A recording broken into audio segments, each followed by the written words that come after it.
ચૂંટણીમાં ભાજપનો ભવ્ય વિજય યથાવત રહ્યો છે। ઇલેક્શન રિઝલ્ટ વિશે પ્રધાન પ્રફુલ્લ પાનસેરિયાનું આવ્યું છે નિવેદન। પીએમ મોદીના નેતૃત્વમાં વિજય પ્રાપ્ત કર્યો હોવાનો દાવો તેમણે કર્યો હતો। પ્રચંડ બહુમત સાથે ભાજપે ભવ્ય વિજય મેળવ્યો છે। જીતનો શ્રેય ભાજપના તમામ કાર્યકર્તાઓને તેમણે આપ્યો હતો।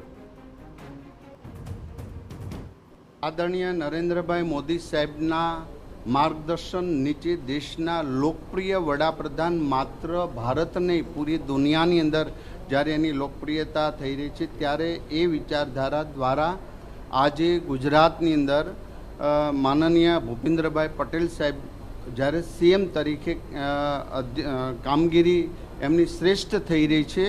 આ પ્રમાણે ભારતીય જનતા પાર્ટીના કાર્યકર્તાઓની નિષ્ઠા કામગીરી દરેક ધારાસભ્યોએ પોતાના વિસ્તારમાં કરેલી કામગીરી અને વિકાસને મોડેલ બનાવીને જ્યારે ભારતીય જનતા પાર્ટીનો પ્રચંડ બહુમતી થયું છે ત્યારે એ શ્રેય ભારતીય જનતા પાર્ટીના કાર્યકર્તા અને